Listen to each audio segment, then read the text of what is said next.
Prep Rally Podcast, the only podcast in the state dedicated to prep sports. Brought to you by the Northwest Arkansas Democrat-Gazette. Here's your host, Chip Souza. This is the Prep Rally Podcast. I'm Chip Souza. I'm joined today by Henry Apple, batting in the 2-hole. Got Leland Barclay batting in 3-hole, and Ricky Fires batting last. Cleanup, right? Oh, cleanup. Okay. Cleanup on aisle 3, Ricky Fires. That's going to be your specialty. Yep. So this is the Prep Rally Podcast. We bring it to you every week, and we're talking prep sports from the tip of Arkansas up by Omaha, like Peyton Manning, Omaha, down to Waldron, and from Lamar over to the state line there just on the other side of Van Buren, Fort Smith, wherever that Arkansas River runs through. I'm geographically challenged, Leland, so I'm not exactly sure where the river comes through. But somehow it goes through both Fort Smith and Van Buren. I don't even know how that's possible. But west. Just say west. Just west. There you go. So we got, Henry, I know you know there's 74 high schools that we follow. That sounds about right. 44 of them who play Football. And so we have a vast area, and we try to stay on top of it. So right now we're going to talk a little football. Last week was the third week of the football season. Yes. So a lot of teams played last week. A lot of teams no play this week. They're taking this week off to kind of heal up before conference play. Now, Leland down in the River Valley, the 6A West, which there's 37 teams in apparently, they started their conference play last week, and we had Greenwood. Leland, they did not have to go to a final walk-off touchdown in last week's game. No dramatic comeback. No Hail Marys were necessary. No. Greenwood scored 3 touchdowns in the first quarter, added 3 more in the second quarter, and cruised to a 49-0 win over Mountain. Mountain Home, yes, sir. So they are off to a 1-0 start in the 6A West. Leland, I was on with Rex Nelson last Friday night, and they were discussing the 6A West, and Rex called it like the SEC West 2.0. It is an incredibly, incredibly deep and talented conference, and this one's going to be a roller coaster ride from last week until the end of the season. It is going to be very, very, very fun to watch and to cover and to write about and to talk to coaches about, and it's going to be a fun one for us. Yeah. I would not want to be on the sidelines or I guess in the meeting rooms trying to formulate game plans for some of these teams. Boy, quarterback play in that conference is outstanding, and that's even with Van Buren hasn't even had their quarterback for a couple of weeks. He's been out. Bryce Perkins has been out, but he'll be back. They've not yet played a game with Malachi Henry in the lineup. So Van Buren's off to a 0-3 start, 0-2, 0-3. 0-2. But their best players haven't seen the field yet. So Malachi Henry was all smiles at practice yesterday as he was catching passes. Okay, so he'll be back. You talk about the great quarterbacks in that league. Look at Greenwood. They got outstanding senior quarterback and a fresh and phenom at quarterback that anybody else would love to have. Well, Greenwood's also got a good one at Elkins, and they have another one over in Alma. He's our player of the week. Man. So, Greenwood's actually got 4 quarterbacks, but 2 of them are at different schools. So lots 3 of them. Three of them because Cole Kendall is at Mansfield. That's right. So, Greenwood. So they got quarterbacks like back home. They got Skeeters back home. And they just breed quarterbacks down there at Greenwood. They do. Good athletes. So Greenwood with a big win to open up conference play there. Back to non-conference play. Leland, you were over at the Northside Fayetteville game, a game that our boy here to my right, our cleanup hitter. Bad. This is why he's batting last. He missed this one so badly. He missed it. It was ended up being he picked Northside with a bounce back after the loss to Greenwood, of course, the heartbreaking loss. But it was Fayetteville 42-21 over Northside. Ricky, Fayetteville is not who we thought they were. Yeah. He lost 4. I think he told me yesterday at the touchdown or the luncheon they lost 39 seniors off that team last year. And so what is it, Henry? My death is greatly exaggerated, or what is it, Mark Twain or somebody said? Rumors of my death have been greatly exaggerated. Fayetteville, they not dead, Ricky. They alive and well. And You know, it should be 3-0. My ignorance right there. I was going by all the guys. Said, "Oh my God, they got the quarterback, the receivers, big time linebacker up there at Indiana." I said, "Who are these guys?" Well, they stumbled a little bit at the outside, but my goodness, they went down there and put it on the old Grizzlies down there. They did. Boy. So it was a horrible prediction, but I tell you what, it's not as bad as the guy who predicted that Alabama was the greatest team of all time before they even took the field. So I'll take the second worst prediction. There you go. Now, Leland, you were at that game, at the Fayetteville and Northside game. How did Drake Lindsey look in that game for Fayetteville? He looked like a seasoned quarterback. You know, I saw him several times this summer, and I know that Landon Schaefer's a great athlete too. He's the backup. But, you know, he was off. He was playing baseball at elite camps and tournaments and showcases this summer. So Drake Lindsey took most of the snaps for Fayetteville this summer in 7-on-7. And, I mean, he even looked good on the 7-on-7s. He does not look like a first-year starter. He looked very good. But I tell you that the difference I thought Friday night was really Fayetteville's defense. Brooks Urachek was in Northside's backfield just about as much as the running backs were. Fayetteville had 6 sacks in the game. Wow. Two solo sacks by Urachek, and I think he was in on 3 other tackles for losses. So it was really a defensive effort by Fayetteville that was the difference. Now, obviously, you know, Fayetteville scored on all 4 of their first half possessions, all of drives over 65 yards, and then they scored on their first on the opening possession of the third quarter.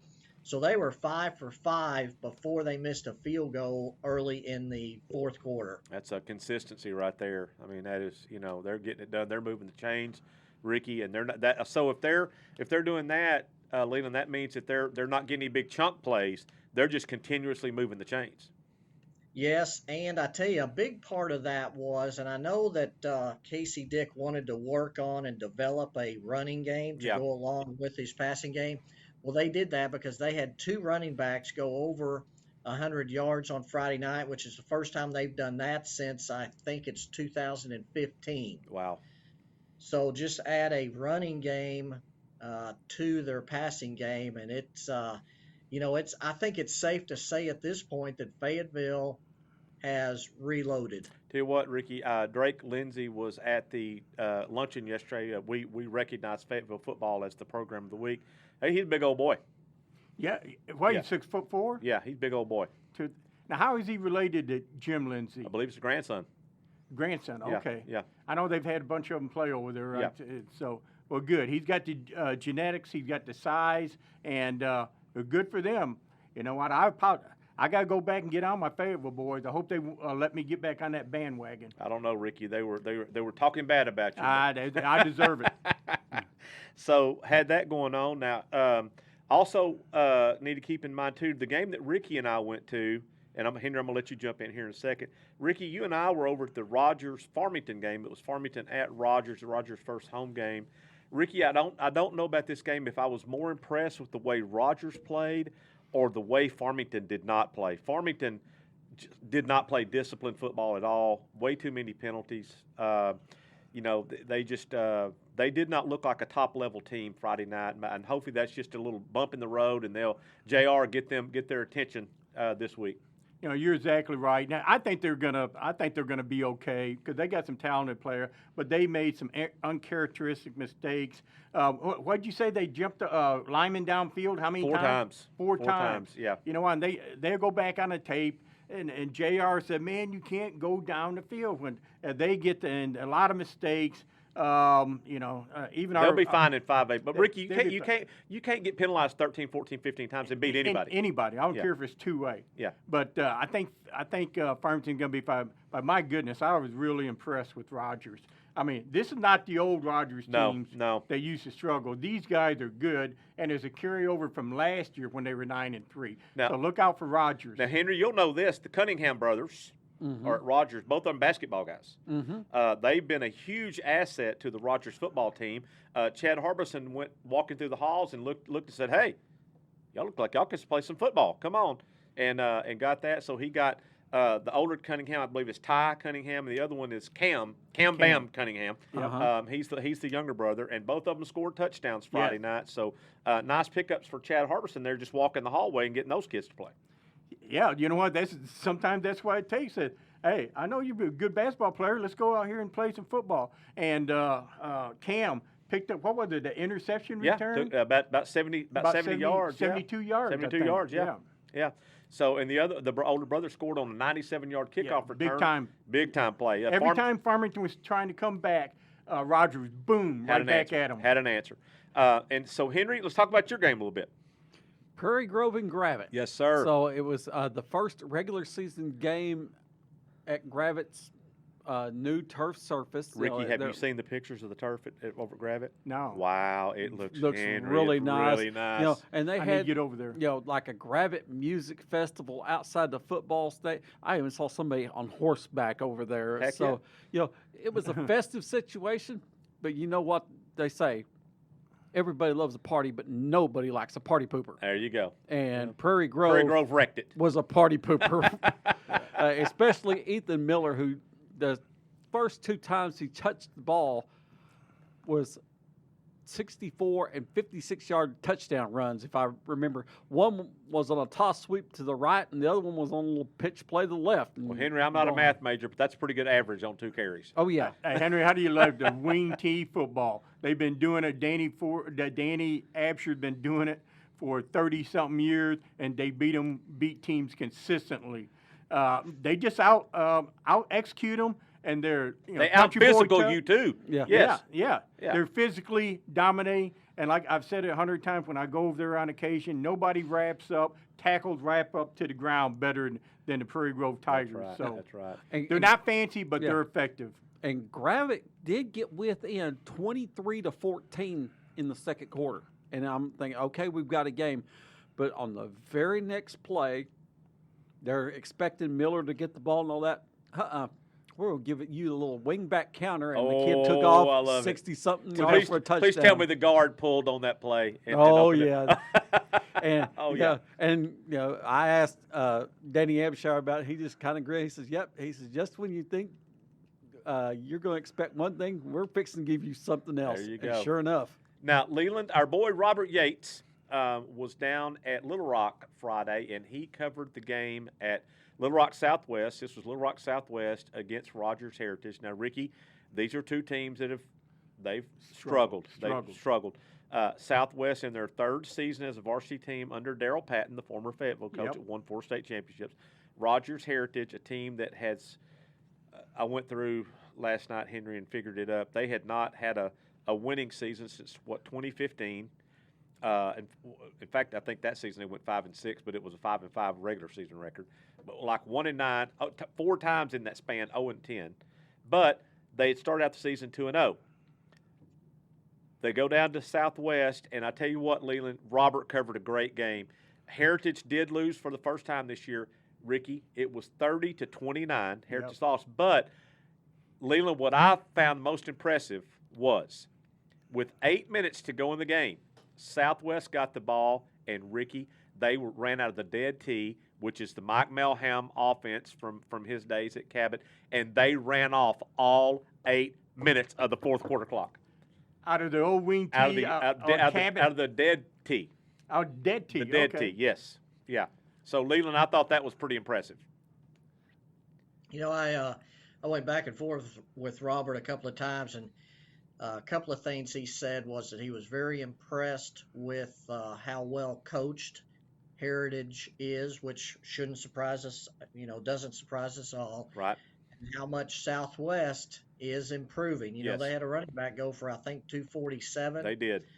So it is 2 programs that's on the rise. Now, playing in the 7A West and the 7A Central, how much, how much success does that mean? I don't know. But what it Leland, does mean is that it's going to be a much better product on the field for both teams. What I'm saying, Leland, is the success might not be on the scoreboard. It might be in, look what, we didn't have as many penalties. We didn't, hurt ourselves as badly. We didn't, do some of these things that kill teams, and eventually that's going to pay off, But you're right. If Robert said these are two teams that are getting better, whatever, he's exactly right. These are two teams that they're not going to just show up and wilt whenever they play somebody. They're going to show up, Ricky, and they're going to punch you in the mouth a few times. You know what? And I think this. I didn't realize about the Deck T, but Daryl Patton. That shows you how good a coach this guy's been through all the years. I remember being up here at Fayetteville, and they had a big-time passing game, and now he's adapted apparently to his personnel. Well, he's got a big-time running back, and I think Patton said in the story that Robert wrote, this kid,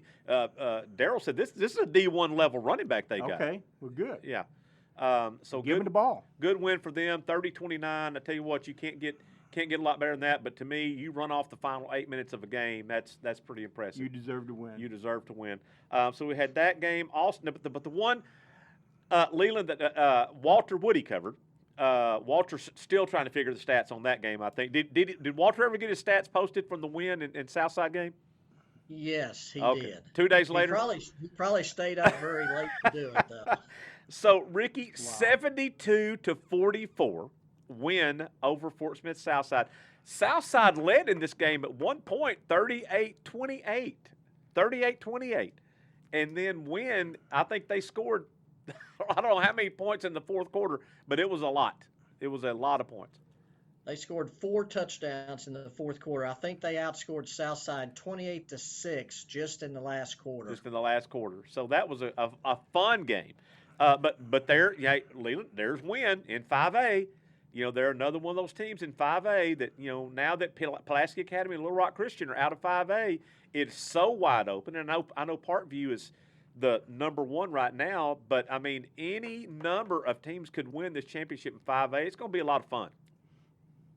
Well, I've said for many years that 5A football, Class 5A football, I think is the purest of all of them because it's real simple. It's 4 conferences, 8 teams each, and the top 4 go to the playoffs. Yeah. You're right. You know what? I'd like to see that game when I was over in East Arkansas, Coach Campbell over there, and I saw D'Angelo Williams. Yeah. And, man, but I thought, Southside being the bigger school, I thought they'd handle them. But, my goodness, for Wynn, all the way over, almost on the Arkansas River over there, come all the way over here at Fort Smith and score 72-plus points on Southside. Oh, my goodness, impressive. Well, that's a little bit of a recap of what we had last week. Henry, got anything else on the recaps? Well, you talk about a couple of teams that were lighting up the scoreboard Friday night. Shiloh Christian goes over to Tulsa and lays 72 points on Victory Christian. And we said, we'll teach you who the victors are around here. Yeah. I was talking to Jeff Conaway about it. At one point early in the second quarter, Victory Christian intercepted the pass and scored and took a 13-12 lead on Shiloh Christian. And I asked him, I said, what do you tell your team? He says, I tell my quarterback, don't throw another pick 6. Okay, answer. Pretty good advice. Yeah. Answer take, because then Shiloh went back and scored 27 points in the second quarter. They led like 39-19 by halftime, and then went on there. I think it was a couple possession lead. Yeah, and then let's look at also and little bitty Quitman. Yeah. Gentry was trailing 28-12 with about 3 minutes left in the first quarter. Now, Quitman, a 2A school, or they were a 2A school, but they got Little Rock Central's quarterback from last year transferred to Quitman, and I looked at the tape. He was pretty good. Yeah. But then all of a sudden, Gentry comes alive and scores 44 unanswered points and wins 63-41. It's and also this week, Ricky, Gentry and P. Ridge play. They're both 2-0. That's good. So that's good. So Bray Cook's got the Blackhawks over there off to a 2-0 start. Yeah. And Gentry, now last year I believe Gentry won its first 6 games. Is that right?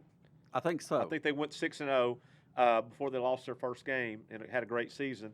So that should be a good game. Yeah, and another one of those where Pete Ridge trailed Huntsville 6-0, suffered a fumble on their first, and I said, "What do you tell your players to get yourself back?" He said, and Bray Cook says, I was going to give them a couple more minutes to get their act together, and then we're fixing to have a talk. And no, I guess some of the players took a hit. He said the captains of the team got together and said, "Hey, we got to get going."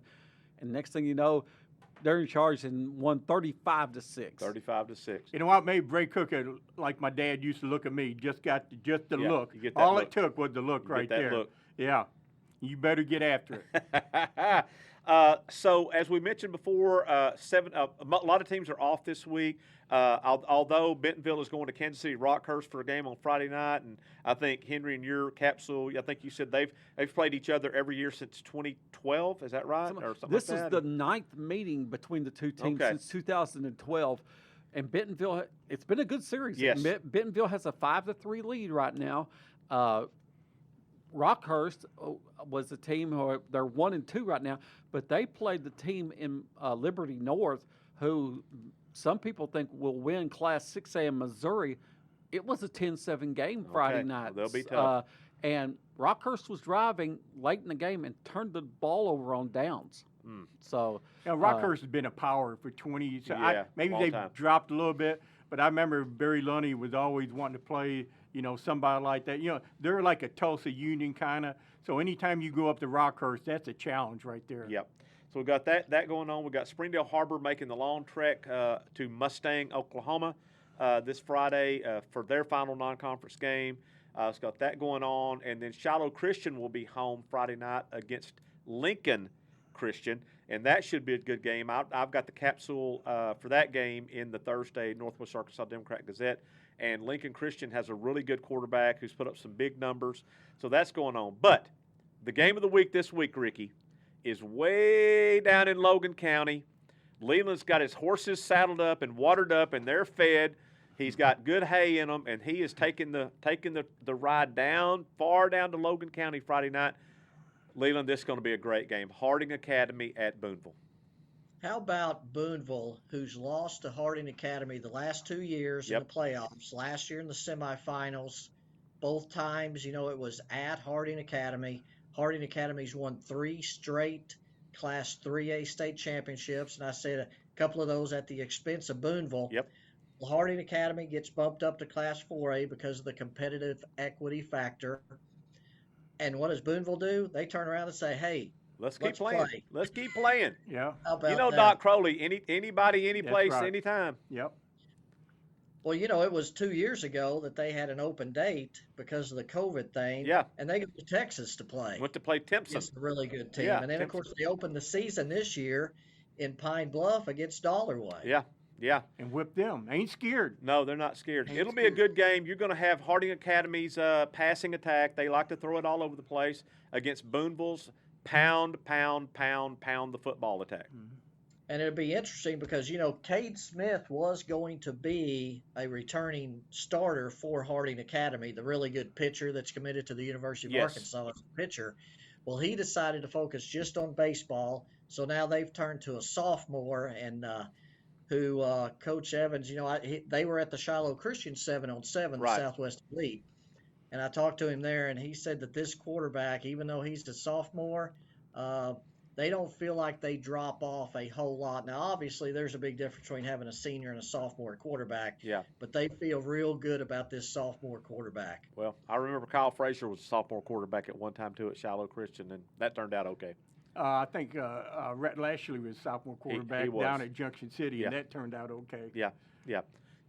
So, Leland, that'll be a great game that you'll have down there, down at Boonville on Friday. That'll be a fantastic game.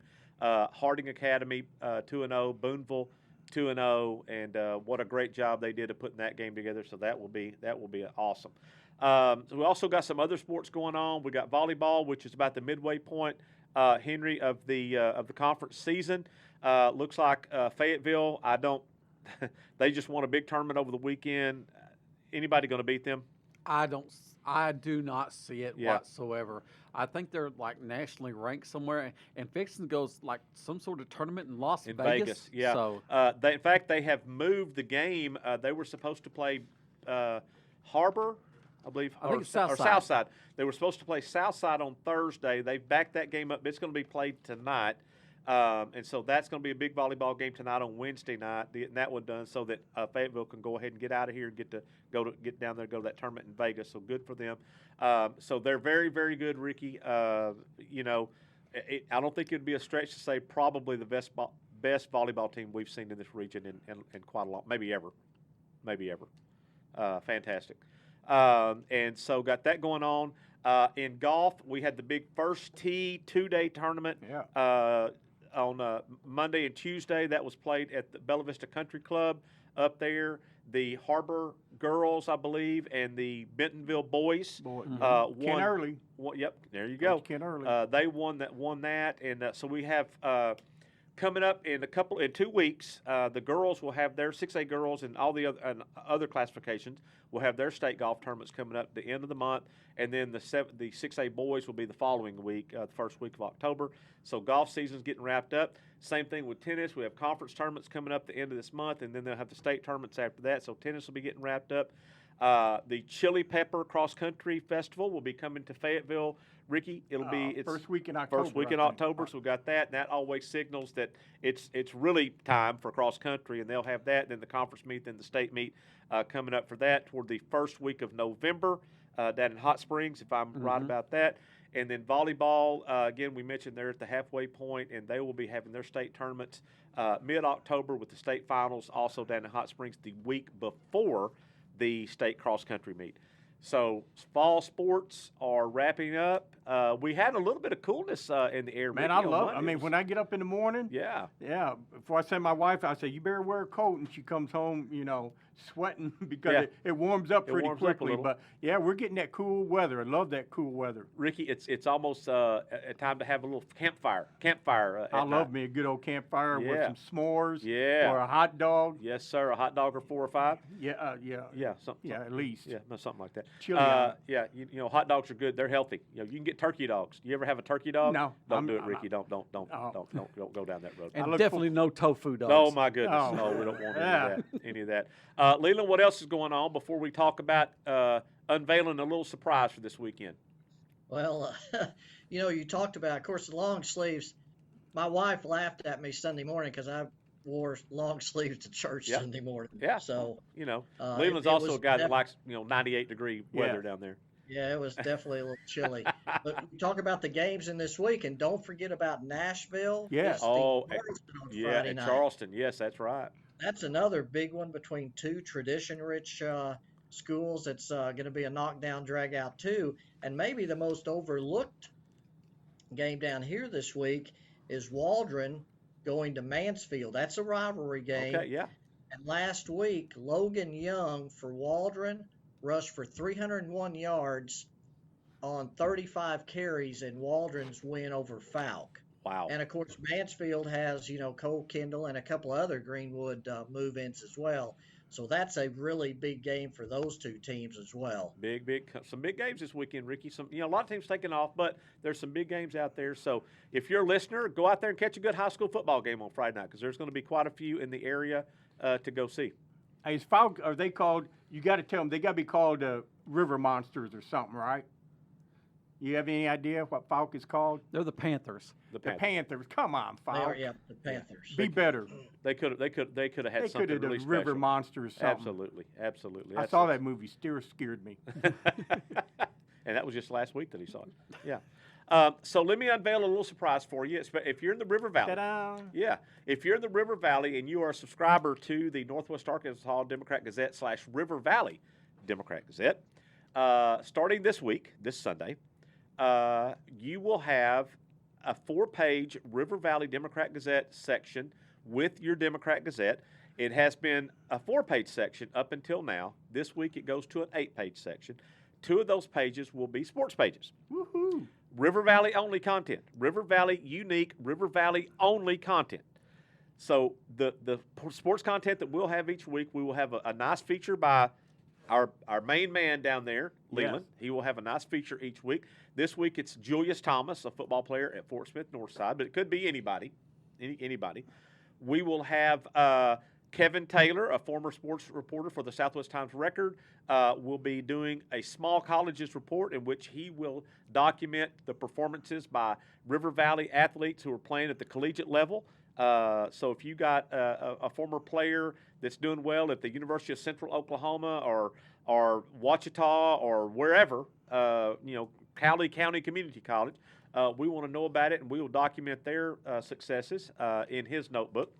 But the big thing that I'm real happy with and can't wait to talk about, Leland, is the coverage of UA Fort Smith, the college down there, which has gotten not a lot of coverage here in the past, and they're doing good things over there, and they always have, and a great tradition when it was West Stark College, now UA Fort Smith, and our man Harold McIlvaine is going to be all over UA Fort Smith moving forward.